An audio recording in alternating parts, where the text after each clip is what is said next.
Bueno, ya estamos en vivo. Bienvenidos a todos a este laboratorio que brinda nuestra escuela Coach Heart, un espacio de educación continua para todas aquellas personas que deseen sumarse, no solamente a los coaches o egresados de nuestra escuela, sino a cualquier persona que quiera seguir enriqueciéndose. Hoy lo tenemos a nuestro querido Fernando Raberta desde Córdoba, Argentina. Lo voy a presentar. Él es licenciado en Ciencias de la Computación, profesor asistente de la Universidad Nacional de Córdoba y candidato a doctor en Ciencias de la Ingeniería. En 2008 certificó como coach profesional y educativo en nuestra escuela y actualmente forma parte de nuestro staff de la formación de coaching profesional y gestión de equipos. Hoy tiene para presentarnos este tema tan lindo y tan útil para todos y en especial para los coaches. Así que hoy nos va a hablar de herramientas para desarrollar el pensamiento crítico. Así que bueno, sin más, un placer darle la bienvenida y el pase a nuestro querido Nando y gracias a todos los que se van conectando. Los dejo con él. Bueno, Jiménez, muchas gracias por la presentación. Para mí, en primer y principal, es un honor estar acá teniendo la posibilidad de compartirles esto que he armado, esta charla, estas ideas, por así decirlo, que he leído, que fui formando en base a varias lecturas, varios videos, varias charlas en la vida misma. Y bueno, les vengo a ofrecer estas ideas que están enmarcadas en el Critical Thinker, en Thinking, y como buen coach hago, como siempre, el título que sea una pregunta, porque para mí es la competencia fundamental que tenemos los coaches y también la competencia fundamental que deberíamos desarrollar las personas. Tal es así que se piensa que alguna manera de medir la inteligencia de las personas, en lugar de evaluar información fáctica, podría ser generar la posibilidad de que las personas generen preguntas y aquel que de alguna manera genere las mejores preguntas sobre un tema en particular sería la persona más capacitada, por así decirlo. Bueno, hoy entonces vamos a charlar ideas sobre lo que es el pensamiento crítico, ¿sí? Y les voy a mencionar algunas herramientas que de alguna manera yo he podido sintetizar para esta charla y como les digo, son solo ideas, espero que estas ideas algunas se las puedan llevar, si no les sirven, por supuesto, las dejan en el tacho de las ideas que no son valiosas y me gustaría que se queden con alguna y la consideren para su vida posterior y para todo lo que tengan que hacer y transitar. Bien, cuando estaba armando esta charla, pensé en una pregunta que hace Jerry Garbulski, que es, bueno, tiene muchas profesiones, pero principalmente ahora es un entrevistador. Él tiene un canal de YouTube que también sube sus charlas a distintas redes sociales, en las cuales lo que hace Jerry es entrevistar personas de diferentes áreas. Tal es así que ha entrevistado, por ejemplo, a Galperín, quien fuera el fundador de Mercado Libre, al ex ministro de Ciencia y Tecnología, Lino Barañado, y distintas personalidades, ¿sí? En entrevistas que son distintas a aquellas que uno ve en televisión y profundiza sobre distintos conceptos. Y él, al final, les hace una pregunta que siempre me queda grabada. Y la pregunta que él les hace al final dice lo siguiente: ¿hay algo que querrías haber sabido de chico, de adolescente, que no sabías y ahora sí sabes? Digamos de otra manera, ¿qué te dirías si tuvieras la oportunidad de verte por una única vez, ¿sí? ¿Qué aprendizaje te transmitirías? Por supuesto que en esta pregunta no está la posibilidad de decirte las acciones que más subieron en cierto tiempo, ni menos los números que van a salir en la lotería, sino que es un aprendizaje, una enseñanza que podamos considerar de alguna manera valiosa para nuestras vidas. Y yo creo que varios de los conceptos que voy a estar marcando aquí responden esa pregunta de mi parte. ¿Qué me diría yo si tuviera la oportunidad verme? Algunos de los conceptos se mezclan con muchas de las habilidades que he aprendido en la capacitación de coach y otras son por ahí más bien ideas del critical thinking. Bien, bueno, en primer lugar vamos a dar una definición de las tantas que abundan sobre pensamiento crítico, ¿sí? Dice lo siguiente: el pensamiento crítico es un pensamiento claro, racional, lógico e independiente. Se trata de mejorar el pensamiento analizando, evaluando y reconstruyendo cómo pensamos. Fíjense la importancia de tener en cuenta cómo pensamos y el resaltado de la palabra independiente. ¿Sí? El pensamiento crítico implica una comunicación consciente, la resolución de problemas y liberarse de prejuicios o tendencias egocéntricas, cuestiones que analizaremos a lo largo de la charla. Puedes aplicar el pensamiento crítico a cualquier tipo de tema, problema o situación que elijas. Quiere decir que el pensamiento crítico es una de estas habilidades que se conocen como habilidades transferibles. Es una habilidad que en realidad la puedo utilizar en todos lados. De hecho, el pensamiento crítico también está asociado con la creatividad, ¿sí? Analizar críticamente un problema nos puede llevar a soluciones que no han sido desarrolladas, ¿sí? Y de alguna manera es una habilidad esencial para los tiempos que corren, que como dice Zygmunt Bauman, hoy vivimos en una modernidad líquida, todas las estructuras de alguna manera desaparecen y tienen más bien la maleabilidad de un líquido, por así decirlo. Entonces, la verdad que los seres humanos lo que tenemos que desarrollar es la adaptabilidad para vivir en los tiempos que corren. Y el pensamiento crítico, de alguna manera, es una base fundamental para que nosotros podamos desempeñarnos en los distintos ambientes, trabajos, situaciones que nos toque afrontar a lo largo de nuestra vida. Como es natural ahora, es muy común que, de hecho, cambiemos muchas veces más de trabajo que lo que se hacía antes, que por ahí la carrera de una persona era en una única empresa, por ejemplo. Ahora es natural cambiar de tareas, de trabajo, de lugares, de ciudades, de países en los que uno vive, cosas que en el pasado no era tan común, ¿sí? En el pasado reciente, ¿no? Bien. Bueno, por ahí vamos a charlar un poquito de razonamientos. Estuve pensando, la verdad, si hablar o no de estos temas, pero son fundacionales, por así decirlo, y me pareció interesante sentar algunas ideas básicas, ¿sí? Un razonamiento, una proposición, mejor dicho, en esta primera instancia, es una frase a la cual se le puede decir si es verdadera o falsa, ¿sí? Un razonamiento tiene diferentes proposiciones, algunas que actúan como premisas, ¿sí? Que en este caso serían las primeras dos, y una adicional, ¿sí? Que actúa como conclusión. De alguna manera la idea de un razonamiento es que las premisas le dan soporte a la conclusión.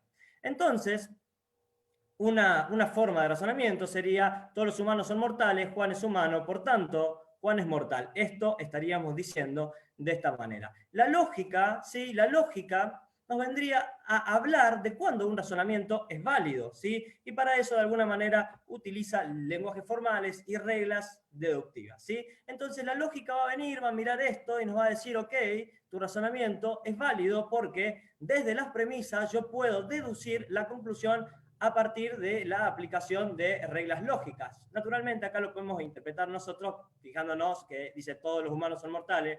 Como Juan es humano, también podemos asumir naturalmente que Juan es mortal. Pero no habla la lógica de la veracidad de ninguna proposición que estamos haciendo, sino solo de su estructura. Dicho de otra manera, no le interesa el contenido de lo que estoy diciendo, solo le interesa la estructura lógica del razonamiento, que puede ser visto como una cuestión meramente simbólica, ¿sí? De símbolos, de fórmulas, como si fuera la matemática, ¿sí? Otro razonamiento válido desde el punto de vista lógico sería: todos los humanos son inmortales, Juan es humano, Juan es inmortal, ¿sí? Por más que esto no tenga absolutamente ningún sentido para nosotros, porque sabemos que de inmortales no tenemos nada, para la lógica esto es un razonamiento perfectamente válido, porque siempre que las premisas valen, valen la conclusión, ¿sí? Entonces, para la lógica esto es completamente válido. Sin embargo, el siguiente razonamiento no es válido. Todos los humanos son mortales, Juan es humano, Juan ladra. La conclusión no tiene absolutamente nada que ver con las proposiciones que pusimos como premisa. Por tanto, no es un razonamiento válido, ¿sí? El critical thinking o la filosofía habla de una condición adicional que tienen que cumplir los razonamientos, que además de ser válido, es decir, de que lógicamente se puede deducir de las premisas la conclusión, tienen que cumplir una condición adicional que es la cuestión de que las preposiciones tienen que ser verdaderas. Cuando eso sucede, cuando las premisas, perdón, son verdaderas, lo que nos dice el pensamiento crítico o lo que nos dice la filosofía es que nuestro razonamiento deductivo es sólido, ¿sí? Entonces, en este caso, todos los humanos son mortales, Juan es un humano, Juan es mortal, cumplimos las dos cuestiones, ¿sí? Es un razonamiento válido desde el punto de vista lógico y además las premisas son verdaderas, asumiendo que Juan es alguno de nosotros, ¿sí? Y entonces, por tanto, es un razonamiento sólido, ¿sí? Un poquito para dar algunas herramientas básicas de cómo esta ciencia, por así decirlo, o esta disciplina, mejor dicho, lo que hace es tener un formato para este tipo de cuestiones y para poder generar ideas sobre esto, ¿sí? Bien, cuando hablamos de critical thinking, podemos hablar de un conjunto de ingredientes que va a tener esa persona para constituirse como un pensador crítico, ¿sí? Si pensáramos en la educación y qué debería tener la educación para formar personas críticas, bueno, deberíamos pensar que la educación debe poner de alguna manera en las aulas los siguientes ingredientes. Un pensador crítico debe ser tolerante, ¿sí? Los pensadores críticos deben disfrutar de escuchar puntos de vista divergentes y deben tener curiosidad por el verdadero debate, ¿sí? También deben tener como ingrediente habilidades analíticas que le permitan entender e interpretar datos, ¿sí? Otra interesante cuestión es la curiosidad. Los pensadores críticos necesitan ser curiosos. De alguna manera, no dar nada por sentado. Dice que la curiosidad ha matado al gato, pero en realidad es un ingrediente esencial para las ideas y las percepciones. Por otro lado, también tiene que tener confianza de expresar su punto de vista, hacer preguntas para pedir clarificaciones y sobre todo, bueno, poder tener la posibilidad de expresar sus ideas aún en situaciones donde haya una marcada autoridad de parte de otra persona, por ejemplo, ¿sí? Y debe también estar comprometido con la búsqueda de la verdad objetiva. Qué difícil que es, ¿no?, de pensar este concepto, porque muchas veces solo queremos ganar un debate, ganar una conclusión, y no estamos comprometidos con obtener una cosa más allá que la satisfacción personal de ganar esta especie de pleito de palabras, ¿sí? Y no, eso no es pensar críticamente. Pensar críticamente es escuchar la postura del otro, ¿sí? Y someter mis propias posturas al cambio. Asumir que yo puedo estar equivocado y que la visión del otro me puede aportar un montón más a mí y me puede abrir un montón más de puertas, ¿sí? ¿De acuerdo? Entonces, debemos estar comprometidos, por así decirlo, para ser pensadores críticos con la búsqueda de la verdad y no con imponer nuestra posición respecto a un tema, ¿sí? Bien, y en ese proceso seguramente aprenderemos muchas cosas. Bueno, les hablaba de la tolerancia porque voy a expresar también una idea que por ahí en general trae controversia, que tiene que ver con el aborto, porque me parece que era un ejemplo interesante. Por ejemplo, acá tenemos un razonamiento que dice, matar personas inocentes está mal, por tanto, el aborto está mal. Lógicamente, este argumento no es válido porque la conclusión no se deduce de las premisas, pero si agregamos una premisa adicional que habla del aborto en términos de matar una persona inocente, entonces el argumento sería lógicamente válido, ¿sí? Sin embargo, el pensador crítico, asumiendo que el argumento es lógicamente válido, porque efectivamente va a poder deducirse aplicando reglas lógicas, lo que va a pasar a hacer es a cuestionar las premisas, ¿sí? Y lo que va a pasar a cuestionar es si la primera premisa, es efectivamente verdadera o no. Y desde ese lugar puede cuestionar la validez del argumento. Entonces, el mensaje que quiero dar en este momento es que no solo tenemos que prestar atención a las conclusiones que tienen los argumentos, los razonamientos, sino a las asunciones o a las premisas que se toman para llegar a esa conclusión, que muchas veces son ocultadas debajo de la alfombra y que de alguna manera nosotros, a través de preguntas, a través del pensamiento, a través de prestar atención a lo que nos está ocurriendo, tenemos que tratar de entender cuáles son los puntos de partida que se tienen y cuestionarlos también nos puede llevar a ampliar nuestra perspectiva y a llegar a una conclusión totalmente diferente. ¿Sí? Ahora les voy a proponer un pequeño experimento. ¿Sí? Jime, ¿podemos hacer uso del chat?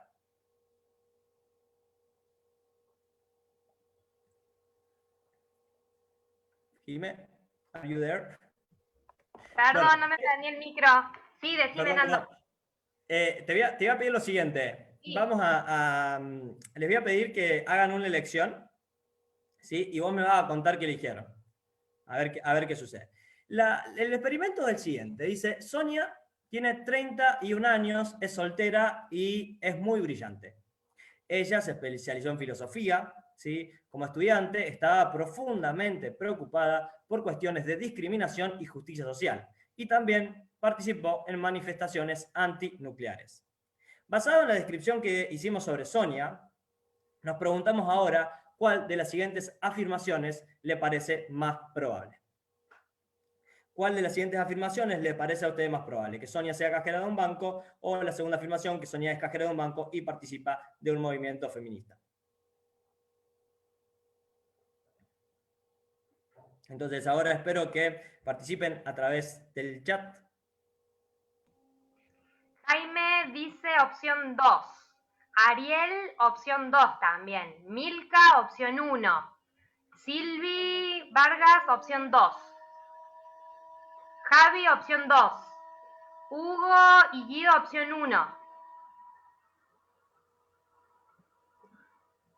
Bien. Estaría bueno ver por qué eligieron esas opciones. Bueno, este es un experimento que el que lo propuso pretende mostrar los sesgos que tenemos las personas, por así decirlo, el fast thinking, el pensamiento rápido, a la hora de decidir entre una opción o la otra. Y algunos han llegado a atribuir a esta forma de elección de las personas como no racional, porque cuando hicieron el experimento, la mayoría respondió la opción 2, y en realidad, desde el punto de vista lógico, la opción 2 pide más condiciones que la opción 1. Cualquier persona, cualquier Sonia, por así decirlo, que cumpla con la condición 2, ser cajera de un banco y participar en un movimiento feminista, va a cumplir la opción 1, que es solo ser cajera de un banco. ¿Sí? Por tanto, de alguna manera la opción más probable es solo la 1, porque la 2 es más restrictiva. Todas las personas que cumplen la 2 van a cumplir la 1. ¿Sí? Hay otras visiones sobre este argumento que dicen, no, en realidad es solamente que las personas no interpretan este I como el I lógico que habla de que las dos condiciones se tienen que cumplir simultáneamente. Esa es otra visión del argumento. Yo desde mi punto de vista, es más bien la segunda, pero no importa, vamos a marcar un punto importante cuando pasemos a lo siguiente. Antes, les quisiera mencionar que este argumento también tiene una perspectiva bajo la cual la opción 2 es más probable que la 1 y tiene que ver con asignar ciertas probabilidades, ¿sí? Que no es algo que vamos a charlar, pero también decirles que hay, para todos los que eligieron la 2 también hay, de hecho, una opción, una elección, aunque tiene una explicación un tanto más compleja, de por qué las personas pueden llegar a la opción 2. Bueno, de acuerdo a los autores, las personas eligen la una por ciertos sesgos, ¿sí? Cierto peso que tienen en la balanza al escuchar las argumentaciones. Y entonces les voy a presentar lo que nosotros llamamos la primera herramienta, o lo que yo llamo la primera herramienta que les voy a presentar hoy, que es la conciencia. La conciencia de cómo pensamos. Ser conscientes de la manera en la que opera nuestro cerebro, ¿sí? Y tengo algunos ítems para presentarles en esta primera herramienta para, de alguna manera, argumentar cómo pensamos, ¿sí? El cerebro opera bajo el principio de ahorro de energía, ¿sí? La humanidad en algún momento no estaba al tope de la cadena trófica, la humanidad se tenía que cuidar de que no los come el tigre, básicamente. Entonces, el cerebro se fue desarrollando para, bueno, tener más energía a la hora de correr, a la hora de escaparse, a la hora de estar alerta, que para pensar. Y de alguna manera todavía tenemos esa evolución genética marcada en el funcionamiento de nuestro cerebro. Algunos estudios reconocen que pensar es un proceso biológico complejo que consume hasta el 20% de la energía total de un adulto y en los niños consume hasta el 50% del tiempo, por lo que dicen que el cuerpo está programado para evitarlo. ¿Sí? Si yo a ustedes ahora les doy la siguiente tarea, imagínense un amanecer. ¿Sí? Cierren los ojos 10 segundos e imagínense un amanecer.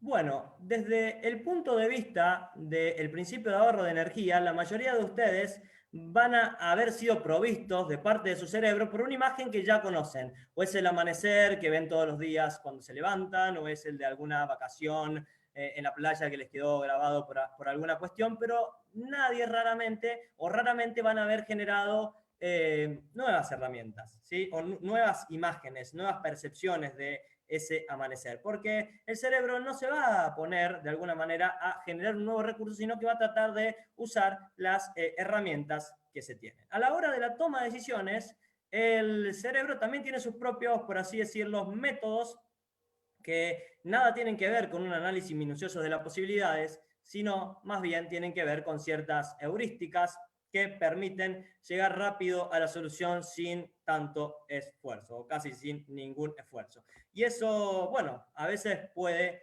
traernos problemas, a veces puede ocasionar que decidamos mal, que no veamos ciertas posibilidades cuando las hay, ¿sí?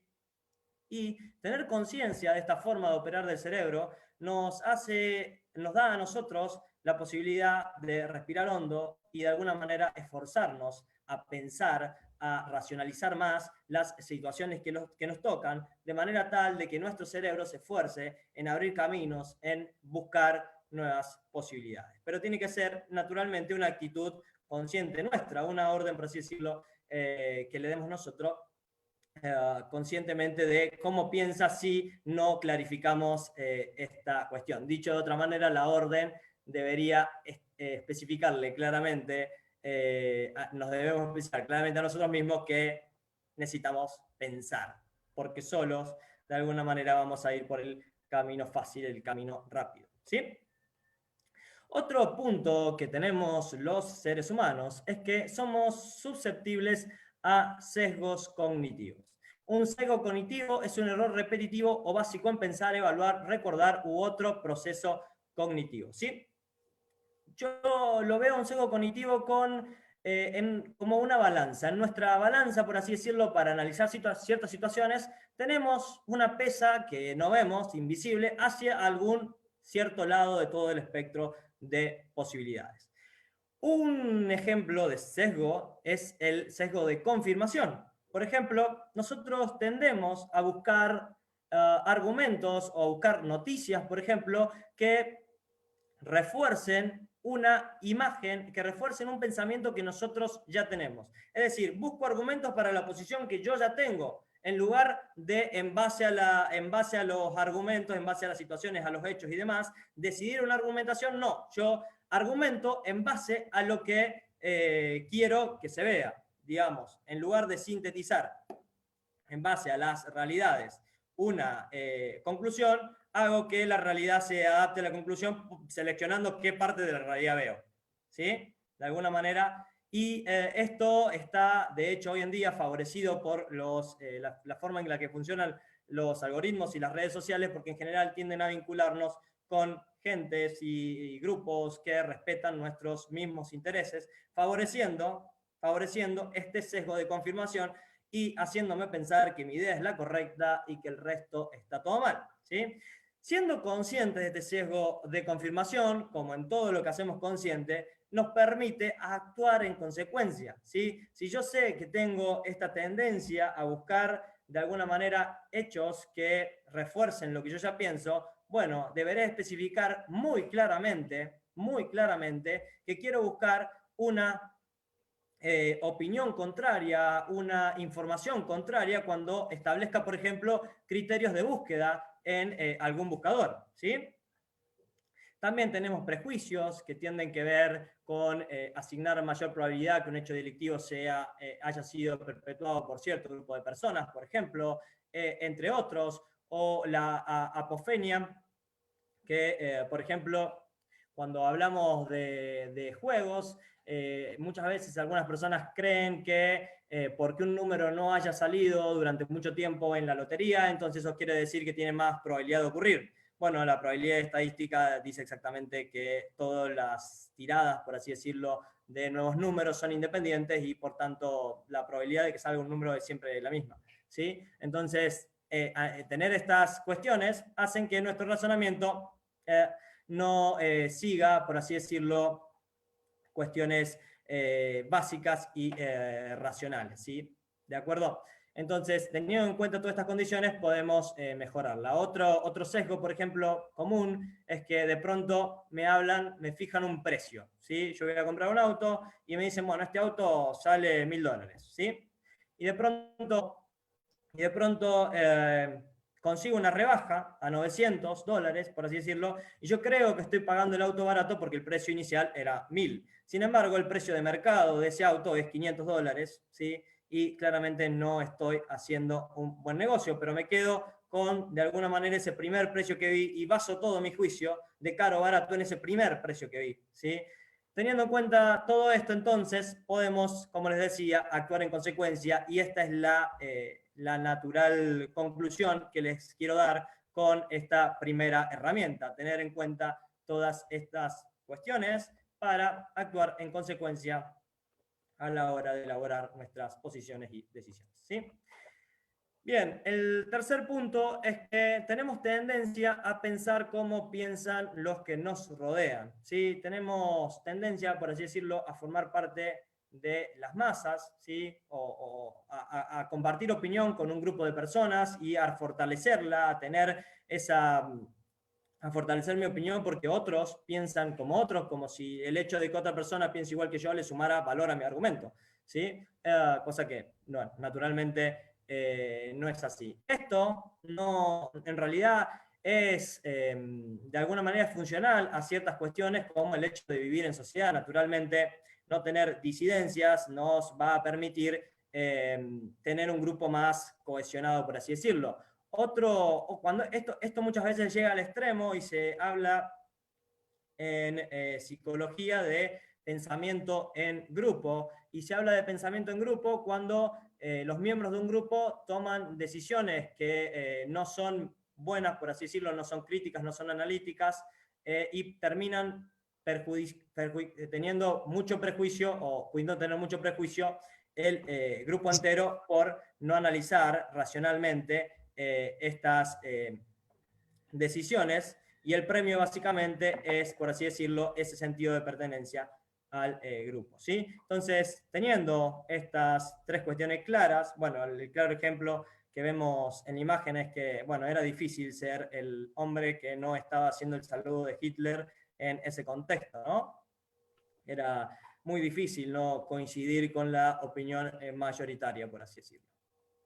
Bien, entonces la primera herramienta era ser consciente de cómo pensamos para actuar en consecuencia, ¿sí?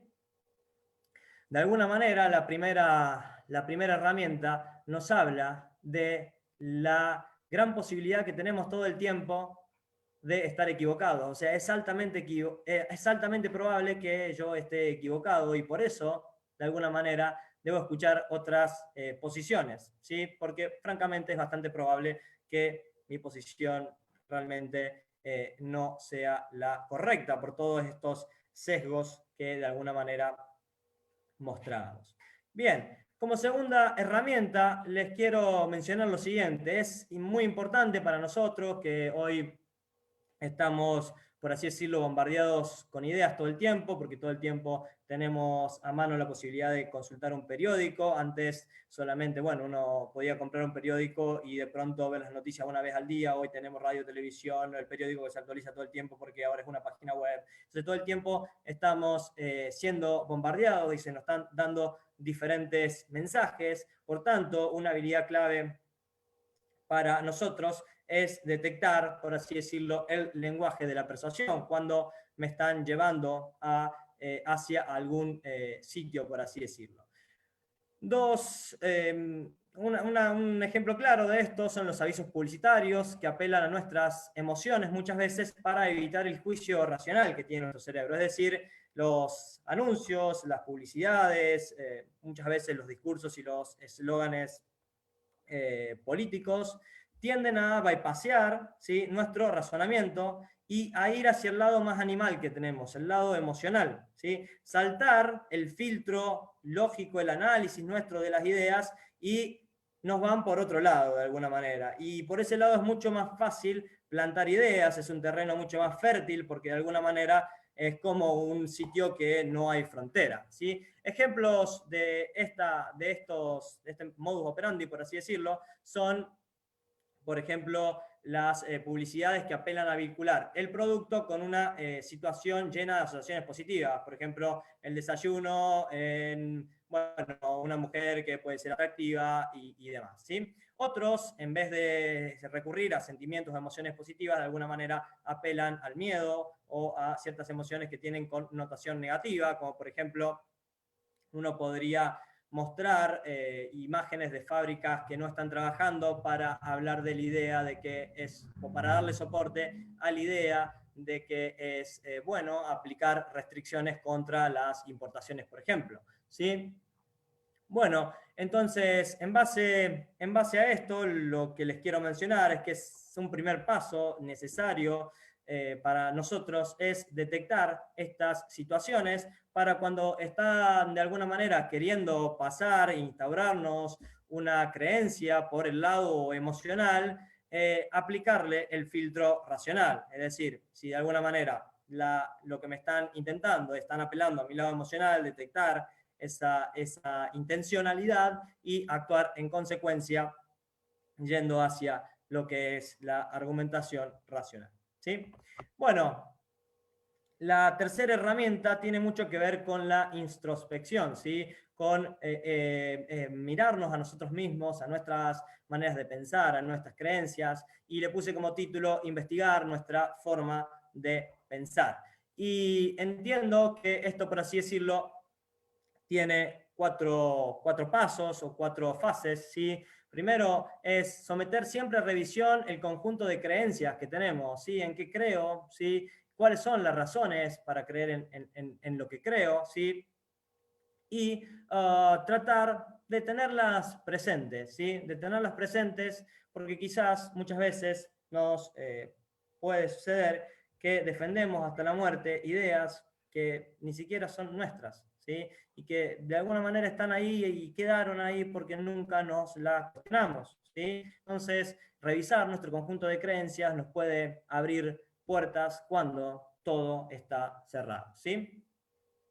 Por otro lado, es un muy buen ejercicio argumentar nuestros puntos de vista e incluso escuchar otros puntos de vista y sus argumentos. Y un buen ejercicio de todo esto es, si yo sostengo un punto de vista, argumentar exactamente el lado contrario también para fomentar la tolerancia y entender cómo otros pueden pensar de otra manera, ¿sí? ¿No les parece que quizás gran parte de los problemas que tenemos ahora como sociedad no sea la posibilidad de ponernos a pensar racionalmente en cómo se ve el mundo con los ojos del otro, con la percepción del otro, con la historia de vida del otro? ¿Sí? Entonces, también es importante detectar aquellos lados débiles, por así decirlo, de nuestra postura, ¿sí?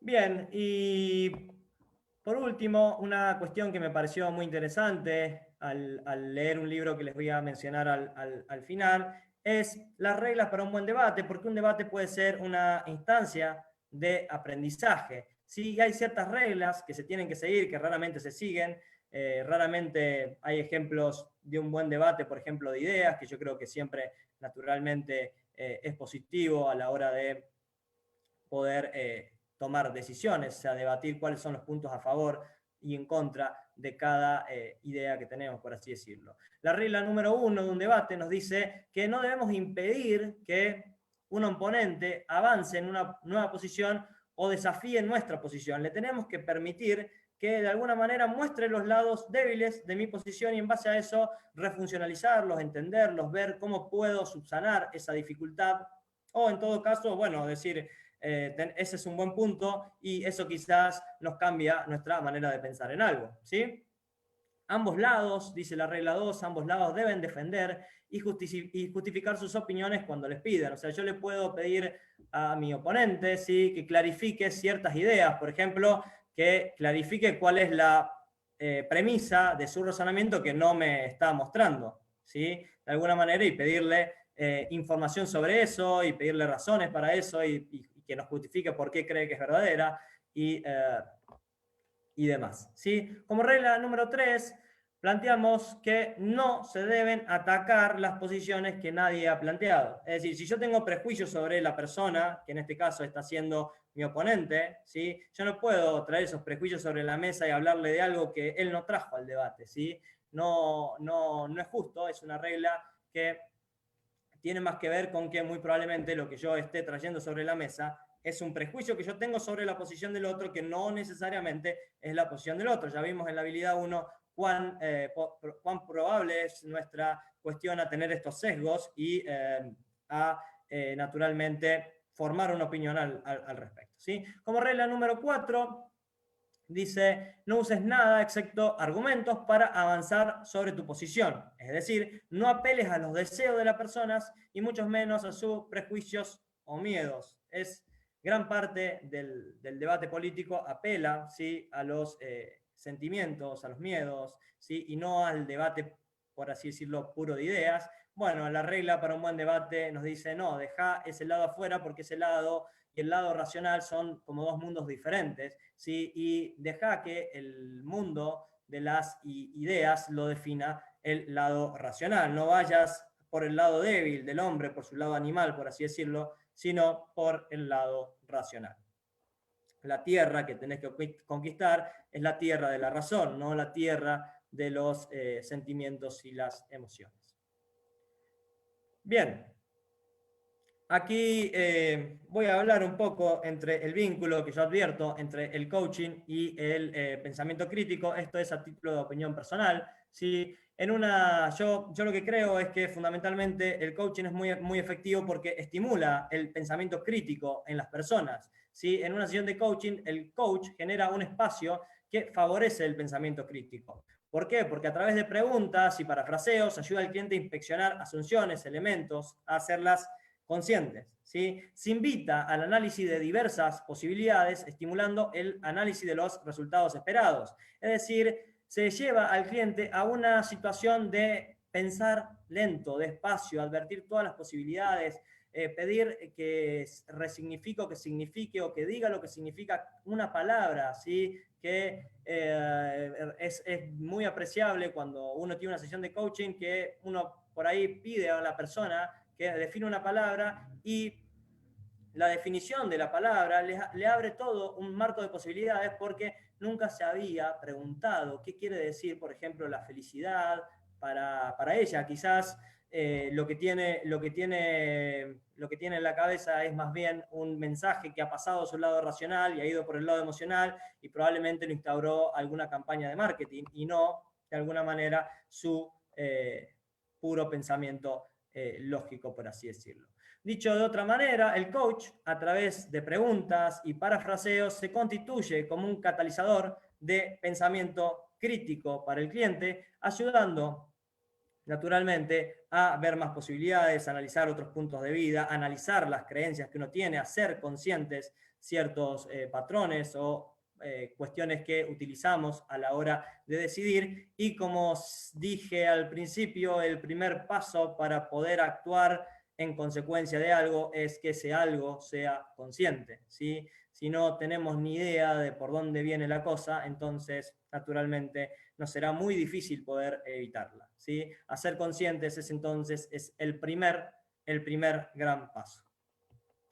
Bien, entonces, desde mi punto de vista también, la herramienta del critical thinking, por supuesto, en un abordaje muchísimo más amplio, que tenga que ver con el estudio de las falacias lógicas, de la lógica en sí mismo, de los argumentos, los sesgos, nos pueden ayudar a los coaches a ser a ser mejores en ayudar, en servir a nuestro cliente y, naturalmente, en la formulación de preguntas que sean incluso más poderosas de las que ya sabemos hacer. ¿Sí? Entonces creo que el coaching, el pensamiento crítico, es una herramienta fundamental, ¿sí? Que deberíamos adquirir como coaches a la hora de profesionalizarnos, de mejorar nuestras habilidades. ¿Sí? Entonces creo que el pensamiento crítico, esto que les estuve comentando, debe formar parte del set de herramientas que tienen los coaches. ¿Sí? Y por último, la versión o la mirada del pensamiento crítico que traje, por supuesto, que es muy idealista, y yo la considero como una utopía. Dice Eduardo Galeano, una frase que en realidad él popularizó: la utopía está en el horizonte, si camino 10 pasos se alejará 10 pasos, sé que mientras más las busque, menos la encontraré porque a medida que me acerco a ello, se aleja. ¿Sí? La utopía sirve para eso, para caminar. ¿Sí? El pensamiento crítico es como una utopía, pero en el camino hacia esa utopía, que nunca será alcanzable porque, por supuesto, vemos al mundo con nuestros ojos y por más que seamos conscientes de nuestros sesgos, no los podremos evitar al 100%, pero sí ganaremos mucha más perspectiva, abriremos muchas más puertas, ¿sí? Y tendremos naturalmente la opción de cambiar, de modificar, de alterar o de mirar directamente con otros lentes el mundo en el que vivimos. Bueno, muchas gracias. La charla está basada en este libro, Critical Thinking for Dummies, y en un curso de Khan Academy, que es un sitio muy bueno para tomar cursos online, que les dejo el link ahí. ¿Sí? Y ahora abrimos el espacio para las preguntas si tienen. Excelente, Nando. Felicitaciones. Me quedo con esa última frase, que la utopía sirve para caminar. Excelente, hermosa frase del grande de Galeano. Y bueno, vamos a ver si hay alguna pregunta de los participantes.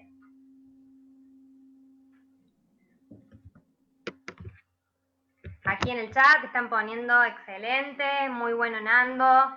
Tenemos personas, bueno, dentro del Zoom y algunos que están también a través del Facebook Live viéndonos. Bueno, a todos agradecerles por participar, por sumarse. Para mí realmente está muy bueno poder transmitir estas ideas, pensarlas, ir reflexionándolas. Me parece que hay mucho espacio en lo que es el pensamiento crítico y que naturalmente pienso que es una herramienta fundamental tanto para los coaches como para la sociedad en sí, para fomentar la tolerancia, el entendimiento, ¿sí? Y, por ejemplo, para no permitir que se esparzan, por ejemplo, fake news, ¿sí? Naturalmente, si nosotros tuviéramos este tipo de herramientas y fuéramos critical thinkers, no debería pasar ciertas situaciones, ¿no? Así es, no comprar lo primero que nos venden, sino investigar, tener un pensamiento crítico, cuestionar, que eso nos lleva a investigar y a ver realmente de dónde vienen las cosas. Y es algo que promovemos mucho desde nuestra escuela, la investigación. Bueno, a ver, otros comentarios. Hugo, felicitaciones. Javi, excelente, Nando. Muchas gracias por compartirlo. Giovanna, felicidades, buena ponencia. Jaime, todo muy claro, excelente, mil gracias. Miluska, excelente, Fernando, gracias por este gran aporte. Jaime, también gracias, Fernando. Ariel tiene aquí una pregunta, dice, ¿hay alguna manera sencilla de entrenarse en pensamiento crítico, más allá de poner en duda lo que nos dicen? ¿Qué otra herramienta, qué otro consejo nos podés dejar, Nando, para seguir entrenando esto que obviamente es una habilidad y, como dijo Nando, todos los coaches debemos tener en nuestra caja de herramientas? Así que, bueno, algo que nos puedas dejar para que sigamos entrenando. Mira, voy a responder con una pregunta de coach. ¿Para qué? ¿Para qué querés entrenar tu pensamiento crítico? Esa va a ser lo que te va a motorizar a adquirirlo. Pensar críticamente, el esfuerzo de pensar, como lo dijimos, va a ser una tarea que consume energía, que insume energía, ¿sí? De alguna manera hay que estar decidido a hacerlo. Y ahí viene el para qué del coaching, ¿no? ¿Para qué quiero pensar críticamente? ¿Sí? Si te logras responder esa pregunta, entonces vas a ir en busca de estas herramientas que te guíen hacia el camino de debatirte si conviene o no pensar críticamente. ¿Sí? Ese para mí es, porque yo no te puedo vender que esto es fácil de hacer, digamos, ¿sí? No nos podemos vender eso. Esto, naturalmente, analizar los argumentos, fijarse si algo es verdadero, eso insume un montón de tiempo buscando información, analizando las fuentes. Esa es una realidad, ¿sí?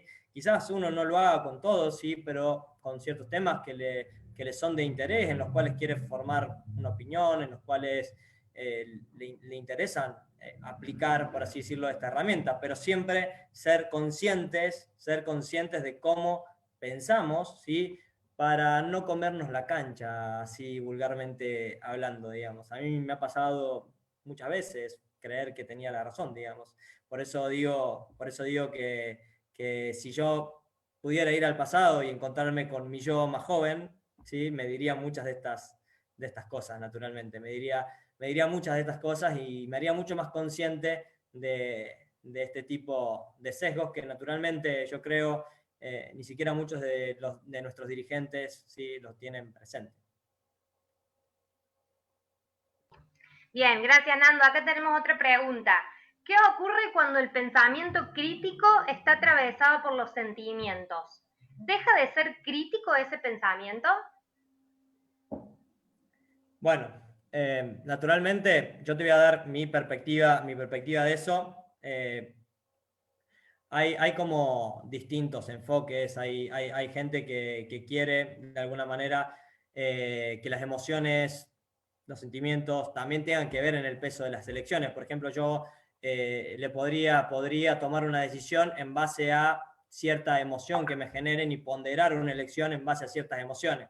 De alguna manera eso es lo que propone Goleman, ¿sí? El hecho de alguna manera tomar las emociones en consideración para tomar decisiones, ¿sí? Yo creo que el pensamiento crítico va más bien por el lado racional, por así decirlo, y lógicamente es técnicamente imposible separarnos y abrirnos en dos, separar completamente nuestro lado emocional desde nuestro lado racional, pero si uno quiere estimular, por así decirlo, el pensamiento crítico, debería tender a minimizar el otro lado, por así decirlo. Al menos esta es un poco la postura, según entiendo, de Kahneman, entre otros. Acá hay siempre diferentes opiniones, posturas, no hay, entiendo, verdades universales y bueno, creo que se trata un poco de eso, de vivir como realmente la gran parte del mundo es, vivir en la incerteza, más que en la certeza, o en la incerteza con cierto grado de probabilidad. Bien, Nando, sí, por supuesto que somos seres emocionales y siempre estamos atravesados y nos invaden emociones todo el tiempo, por eso es que el pensamiento crítico es una habilidad que debemos desarrollar para en determinados momentos no dejarnos invadir por las emociones y también aprender a gestionarlas y también tiene que ver con eso. Bien, acá Milka dice, buenísima las 4 reglas para un debate, muy útiles, gracias, sí, buenísimo eso, Nando. Ale Bueno, Hernando dice, muy no bueno, son Fer. las reglas, las pueden encontrar en el libro. No puse el autor, pero básicamente está toda la cita en el libro, ¿sí? Naturalmente vienen de ahí. Yo también las encontré súper útiles y súper alejadas de lo que veo, lo que me dicen que es un debate. Y realmente, bueno, creo que eso debería ser estimulado y deberíamos, de alguna manera, en nuestra educación tener estas oportunidades de aprender a convivir con estas reglas, ¿no? A fomentar la tolerancia y a fomentar la discusión de ideas, así no sea con posturas tan controversiales, puede ser, no sé, pensar en si tuvieras en la película de Matrix, bueno, pensá de pronto por qué píldora elegirías si la roja o la azul y justificalo, ¿sí? Y hacer un debate en torno a eso, ¿por qué no? ¿Sí? No es necesario ir hacia temas que por ahí sean controversiales, que, no sé, discutan un sistema de producción o lo que fuera, sino que podemos ejercitar la misma habilidad con cosas más triviales, pero igualmente útiles a la hora de desarrollar esa habilidad propiamente dicha. Excelente. Aquí en el chat dice Mer, me gustó mucho esta herramienta que siempre nos invite a repreguntarnos. Bien, dice Juan Manuel, excelente Nando, muy claro e interesante. ¿Cómo considerás que es la educación en Argentina respecto al pensamiento crítico? Bueno, una pregunta.